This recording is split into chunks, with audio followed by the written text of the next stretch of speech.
ಮಹಾದೇವಿ ಅಮ್ಮ ಶ್ರೀ ಚಕ್ರವಾಸಿನಿ.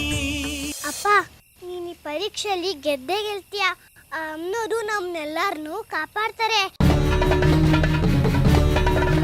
ಸಮಯ ಮೀರ್ತಾ ಇದೆ, ಶುರುವಾಗ್ಲಿ.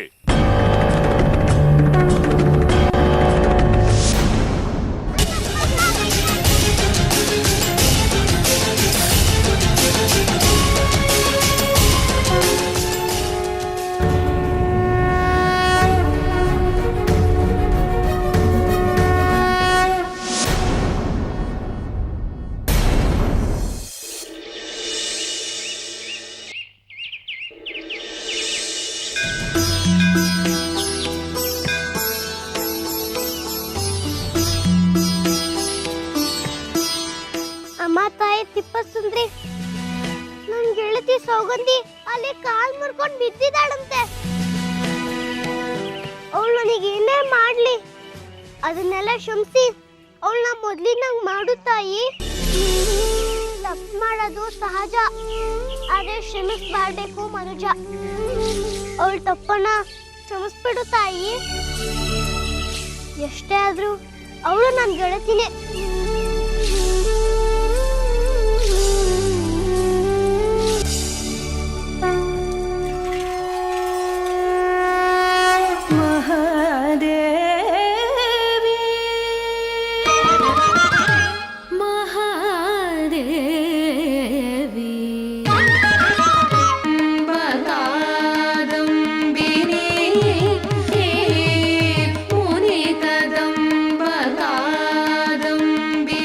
ಹಿರಣ್ಮಯಿ,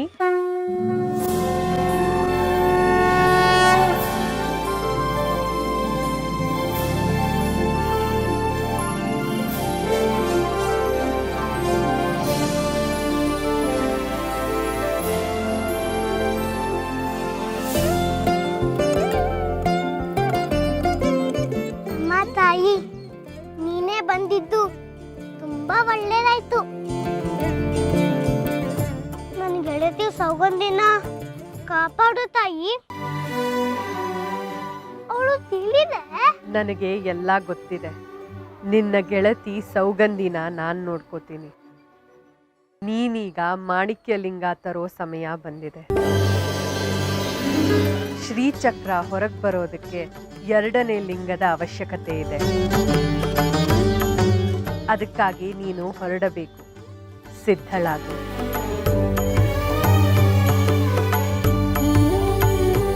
ನಾನಿನ್ನೂ ಮನೆ ಯಾರಿಗೂ ಹೇಳೇ ಬಂದಿಲ್ಲ. ನೀವು ಇದ್ದಕ್ಕಿದ್ದಾಗೆ ಹೊರಡ್ಬಿಡು ಅಂದ್ರೆ ನಾನು ಹೇಗೆ ಹೊರಡ್ಲಿ ತಾಯಿ? ನಿನ್ನ ಮನೆ ಚಿಂತೆ, ನಿನ್ನ ಗೆಳತಿ ಚಿಂತೆನೆಲ್ಲ ಬಿಟ್ಟು ನೀನು ಮಾಡಬೇಕಾಗಿರೋ ಕರ್ತವ್ಯದ ಮೇಲೆ ಗಮನ ಕೊಡು. ನೀನು ಮಾಣಿಕ್ಯ ಲಿಂಗವನ್ನ ತರೋವರೆಗೂ ಇಲ್ಲಿಯ ವಿಚಾರಗಳನ್ನೆಲ್ಲ ನಾನು ನೋಡ್ಕೋತೀನಿ.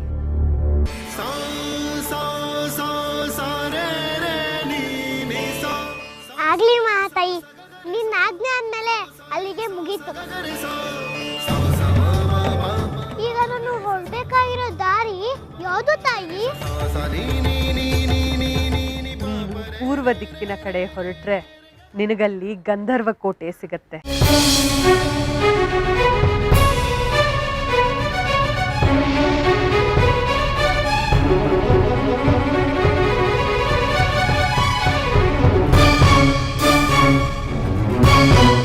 ಅಲ್ಲಿಂದ ಮುಂದೆ ಮಾಣಿಕ್ಯ ಲಿಂಗವನ್ನ ಹೇಗೆ ಪಡೆಯೋದು ಅಂತ ನಿನಗೆ ಗೊತ್ತಾಗತ್ತೆ.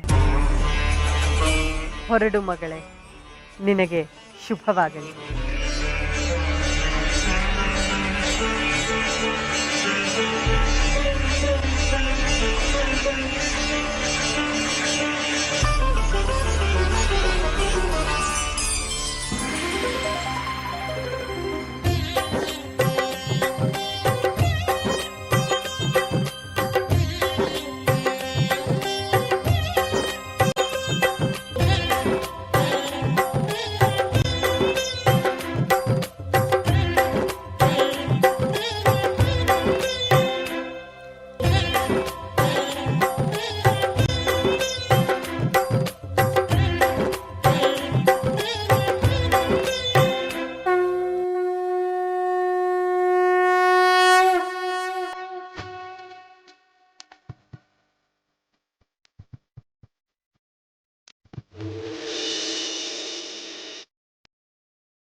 ನೋಡಿದ್ಯಾ ತಾಯಿ, ತಂಪನ್ನೀವ ಚಂದ್ರಮನಿಗೆ ಎಂತಹ ಶಕ್ತಿ ಇದೆ ಅಂತ.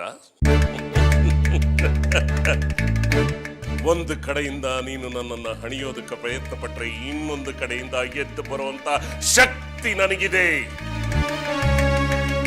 ಶ್ರೀಚಕ್ರ ನನ್ನ ಕೈವಶವಾಗುವವರೆಗೂ ನಿನ್ನ ಮಧ್ಯೆ ಹೋರಾಟ ಹೀಗೇ ಮುಂದುವರಿಲಿ.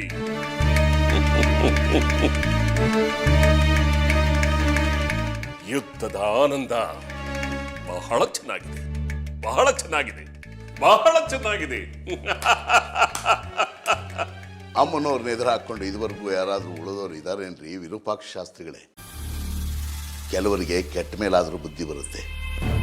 ನೀವೇನ್ರಿ ಮತ್ತೆ ಮತ್ತೆ ಅದೇ ಕೊಳಚೆ ಕೊಳದಲ್ಲಿ ಈಜಾಡ್ತೀನಿ ಅಂತೀನಿ, ಹಂದಿ ಥರ.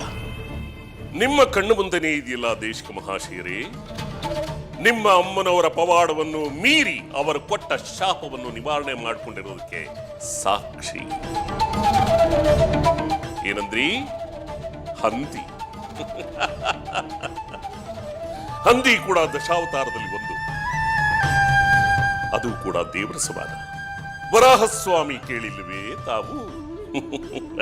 ತನ್ನ ಕೋರೆ ಹಲ್ಲುಗಳಲ್ಲಿ ಭೂಮಂಡಲವನ್ನೇ ಎತ್ತಿಕೊಂಡು ತಿರುಗಿಸಿದಂತಹದ್ದು. ಅಂತಹ ಯೋಗ ಸಿಕ್ಕಿದ್ರೆ ನಾನು ಹಂದಿಯಾಗೋದಕ್ಕೂ ಸಿದ್ಧವಾಗಿದ್ದೇನೆ. ಹೊಲಸು ತಿನ್ಬೇಡವೋ ಮನುಜ ಅಂತಂದ್ರೆ, ಇಲ್ಲ ನಾನು ಅದನ್ನೇ ತಿಂತೀನಿ, ನನಗೆ ಅದೇ ರುಚಿ ಅನ್ನೋರು ಏನು ಹೇಳೋಕ್ಕಾಗುತ್ತೆ?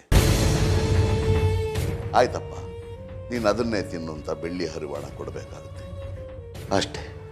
ಆಯ್ತು, ಮರ ಗಿಡಗಳು ಬೆಳೀಬೇಕು ಅಂತಂದ್ರೆ ಅದಕ್ಕೆ ಗೊಬ್ಬರವನ್ನು ಹಾಕ್ತೀವಿ, ಹೊಲಸನ್ನು ಹಾಕ್ತೀವಿ. ಕೊನೆಗೆ ಅದು ಕೊಡೋ ಫಲವನ್ನ ನಾವೆಲ್ಲರೂ ಭಕ್ಷ್ಯ ಮಾಡ್ತೀವಿ, ಸೇವಿಸ್ತೀವಿ. ಅಲ್ಲಿಗೆ ಎಲ್ಲರೂ ಹೊಲಸನ್ನೇ ತಿನ್ನೋರಲ್ವೇ? ನಾನು ಏನೇ ತರ್ಕ ಮಾಡಿದ್ರು ನಿಮ್ಮ ಹತ್ರ ಇನ್ನೊಂದು ಕುತರ್ಕ ಸಿದ್ಧವಾಗೇ ಇರುತ್ತೆ ನೋಡಿ. ಹೀಗೆಲ್ಲ ಬಾಧೆ ಪಡೋ ಬದಲು ಅಮ್ಮನವ್ರಿಗೆ ಶರಣಾಗ್ರಿ, ಮುಕ್ತಿನಾದರೂ ಸಿಗುತ್ತೆ. ದೇಶಕರೇ, ನಿಮ್ಮಲ್ಲಿ ಒಂದು ವಿಚಾರವನ್ನು ಕೇಳ್ತೀನಿ. ಅದಕ್ಕೆ ಸರಿಯಾದ ಉತ್ತರ ಸಿಕ್ಕಿದ್ರೆ ಆಗ ನಿಮ್ಮ ಅಮ್ಮನವ್ರಿಗೆ ನಾನು ಶರಣಾಗತರಾಗ್ತೀನಿ. ಈಗ ನೀವು ಹುಟ್ಟಿದಾಗಲಿಂದ ಅಮ್ಮನವರ ಪ್ರಾರ್ಥನೆ ಮಾಡ್ಕೊಂಡ್ ಬಂದಿದ್ದೀರಿ, ಪೂಜೆ ಮಾಡ್ಕೊಂಡ್ ಬಂದಿದ್ದೀರಿ, ದಿನನಿತ್ಯವೂ ಸುಪ್ರಭಾತವನ್ನು ಹಾಡ್ತೀರಿ. ಆದ್ರೂ ಒಂದು ಹೊತ್ತಿನ ಊಟಕ್ಕೋಸ್ಕರ ದೇವಳದ ಪ್ರಸಾದವನ್ನೇ ಕಾಯ್ಬೇಕು ನೀವು. ಯಾಕೆ ಹೀಗಿಟ್ಟಿದ್ದಾರೆ ನಿಮ್ಮ ಅಮ್ಮನವರು? ಅಮ್ಮನವ್ರ ಪ್ರಸಾದ ಸಿಗೋದಕ್ಕೂ ಪುಣ್ಯ ಮಾಡಿರ್ಬೇಕ್ರಿ ವಿರೂಪಾಕ್ಷ ಶಾಸ್ತ್ರಿಗಳೇ. ನನ್ನಂಥವನಿಗೆ ಮುಕ್ತಿ ಕೊಡೋದಿಕ್ಕೆ ಅಮ್ಮನವ್ರಿಗೆ ಒಂದು ಕ್ಷಣ ಸಾಕು. ನಾನು ಹೋದ್ರೆ ನಿಮ್ಮಂಥವ್ರನ್ನ ಎಚ್ಚರಿಸೋರು ಯಾರು? ಆ ಮಹಾತಾಯಿ ಆಟ ಬಲ್ಲೋರು ಯಾರು? ಹಿರಣ್ಯಕಶಿಪುವಿನ ದುಷ್ಟತನ ನಿವಾರಿಸೋದಿಕ್ಕೆ ಅವನ ಮಗನನ್ನು ಉಳಿಸಿದ್ದ ಆ ನರಸಿಂಹಸ್ವಾಮಿ. ಹಾಗೇನೆ ನನ್ನನ್ನು ನಿಮ್ಮ ಪಾಲಿಗೆ ಉಳಿಸಿರ್ಬೋದಲ್ವಾ ಆ ಮಹಾತಾಯಿ? ಓಹೋ, ಎಲ್ಲಿಗೆ ಬಂದು ನಿಲ್ತು ನೋಡಿ ಕತೆ. ನಾನು ನಿಮ್ಮ ಪಾಲಿಗೆ ಹಿರಣ್ಯಕಶಿಪು, ನೀವು ಪ್ರಹ್ಲಾದ.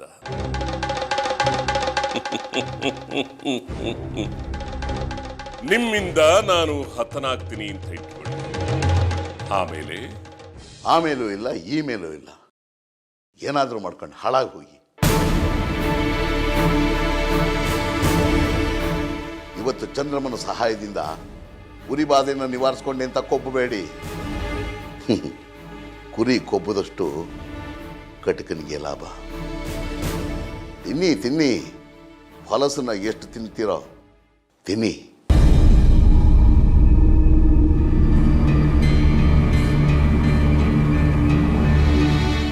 ಪಾಪ ದೇಶ, ಇವರ ಹರಿಕತೆಯನ್ನು ಕೇಳೋದಕ್ಕೆ ಬೇರೆ ಯಾರೂ ಇಲ್ಲ.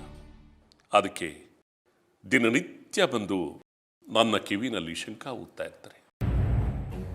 ಇರಬೇಕು, ಇಂಥ ವಿದೂಷಕರು ಇರಬೇಕು. ಯಕ್ಷಗಾನದಲ್ಲಿ ಕೋಡಂಗಿ ವೇಷ ಇಲ್ಲದೆ ಇದ್ರೆ ಆಟಕ್ಕೆ ಕಳೆನೇ ಬರೋದಿಲ್ಲ. ಇರ್ಲಿ. ಅಪ್ಪ ತೇಜೋಮಯ ಪೂರ್ಣಚಂದ್ರ ಸ್ವಾಮಿ, ನನ್ನನ್ನು ಉರಿಬಾಧೆಯಿಂದ ಕಾಪಾಡಿದ್ದೀಯ. ನಿನಗೆ ಕೋಟಿ ಕೋಟಿ ಪ್ರಣಾಮಗಳು. ದಿನನಿತ್ಯ ನಿನ್ನ ನಾಮಸ್ಮರಣೆಯನ್ನು ಮಾಡ್ತಾ ಇರ್ತೀನಿ. ಹೀಗೆ ನನ್ನ ಕಾದು ಕಾಪಾಡುತ್ತಪ್ಪ. ಓಂ ಸೋಮಾಯ ನಮಃ. ಓಂ ಪೂರ್ಣಚಂದ್ರ ಸ್ವಾಮಿ ನಮಃ.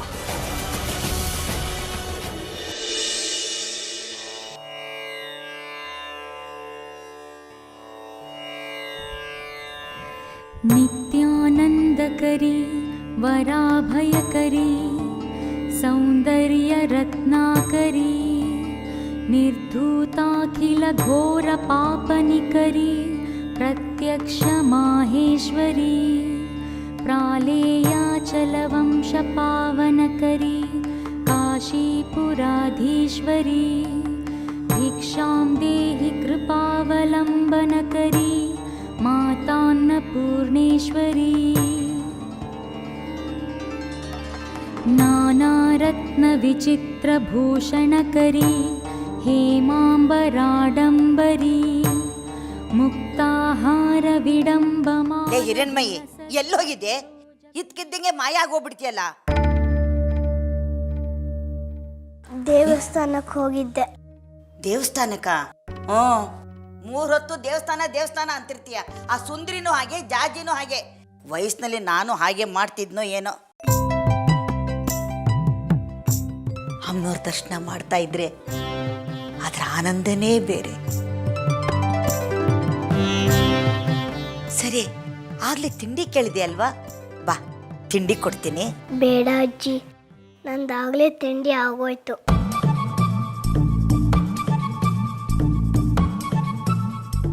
ಏನು ತಿಂಡಿ ಆಯ್ತಾ? ಅದೆಲ್ಲ ಆಯ್ತು? ಈ ಹೊತ್ನಲ್ಲಿ ಇನ್ನೂ ಮಂಗಳಾರತಿನೇ ಆಗಿರೋಲ್ಲ. ಪ್ರಸಾದ ಹೇಗೆ ಕೊಡ್ತಾರೆ? ಪ್ರಸಾದನೇ ಬೇಕಾ ನನಗೆ? ನೀವೇ ಇಟ್ಟಿರ್ತಾರಲ್ಲ, ಅದೇನೇ ಸ್ವೀಕರಿಸ್ದೆ? ಏನೇ ನೀನೇ ಅಮ್ಮನವರಾಗಿ ದೇವಸ್ಥಾನದಲ್ಲಿ ಕೂತಿದ್ಯೋ ಹೇಗೆ?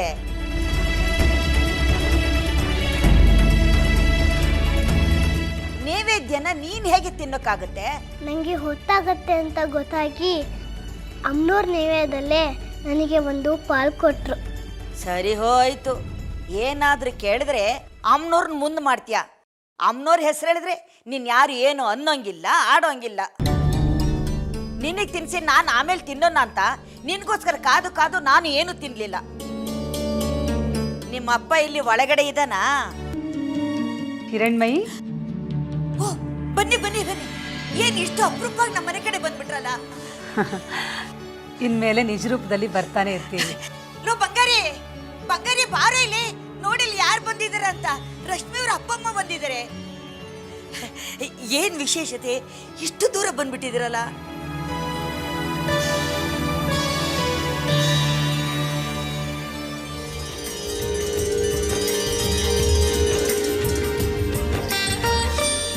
ಇದನ್ನು ಒಪ್ಪಿಸ್ಕೊಳ್ಳಿ.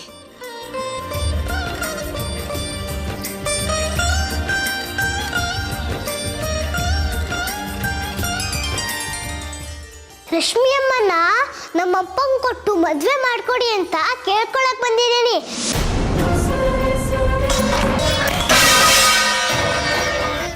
ಏಯ್, ಹೋಗೆ ಹೋಗೆ ಆಚೆ. ತಗೊಳ್ಳೆ, ಎತ್ಕೋ.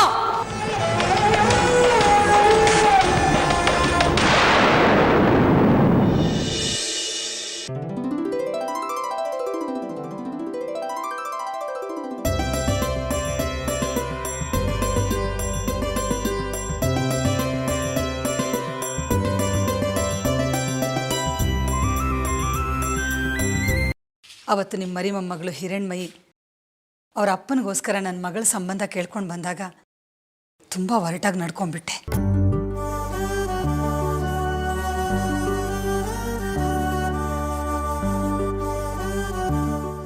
ಅವತ್ತು ನನ್ನ ಬುದ್ಧಿಗೆ ಅದೇನು ಮಂಕ್ ಕೌದಿತ್ತೋ ನನಗೂ ಗೊತ್ತಿಲ್ಲ. ಆಮೇಲೆ ಏನಾಯ್ತು ಅಂತ ನಿಮಗೂ ಗೊತ್ತು. ಹಳೇದನ್ನ ಕೆಟ್ಟದನ್ನ ನಾವೆಲ್ಲ ಮರ್ತು ಬಿಡೋಣ. ನೀವು ಮರ್ತು ಬಿಡಿ.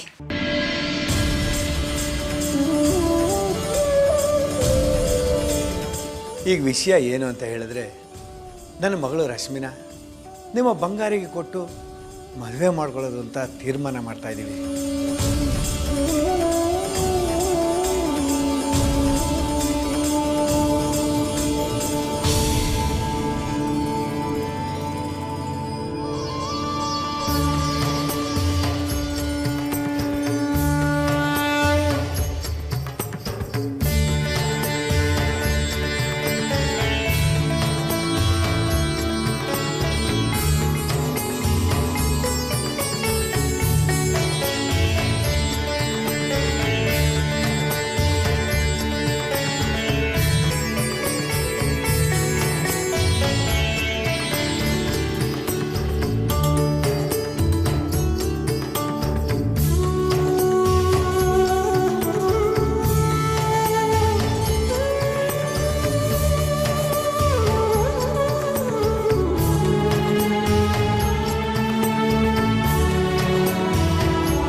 ನಿಮ್ಮ ಪಾಲಿಗೆ ಉಳಿಸಿರ್ಬೋದಲ್ವಾ ಆ ಮಹಾತಾಯಿ?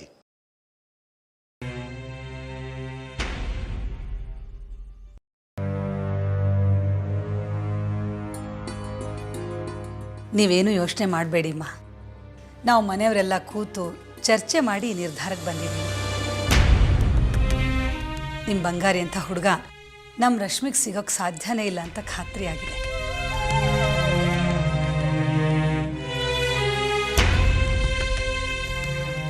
ಅದಕ್ಕೆ ನಾವೇ ಖುದ್ದಾಗಿ ನಿಮ್ಮ ಸಂಬಂಧ ಕೇಳ್ಕೊಂಡು ಬಂದಿದ್ದೀವಿ. ದಯವಿಟ್ಟು ಒಪ್ಕೊಳ್ಳಿ.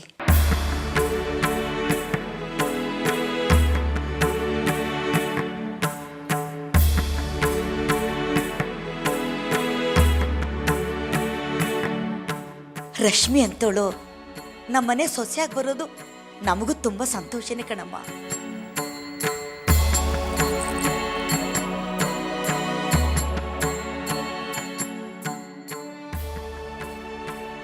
ನಮ್ಮ ಹಿರಣ್ಮಯಿನ ಚಿಂತೆ ಬಿಟ್ಟು ಎಲ್ಲ ಜವಾಬ್ದಾರಿನೂ ರಶ್ಮಿಗೆ ವಹಿಸ್ಬಿಟ್ಟು ನಾನು ನಿಶ್ಚಿಂತೆಯಾಗಿ ತೀರ್ಥಯಾತ್ರೆಗೆ ಹೋಗ್ಬಿಡ್ತೀನಮ್ಮ.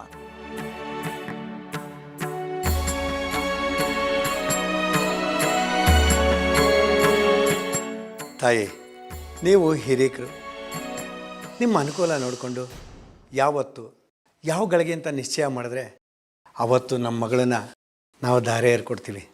ಇದನ್ನೆಲ್ಲ ನಾವೇ ಮಾತಾಡ್ಕೊಂಡ್ರೆ ಸರಿ ಹೋಗೋದಿಲ್ಲ. ಬಂಗಾರಿನೂ ಇಲ್ಲೇ ಇದನ್ನಲ್ಲ, ಅವನ ಅಭಿಪ್ರಾಯನೂ ಒಂದು ಮಾತು ಕೇಳಿ ಬಿಡೋಣ.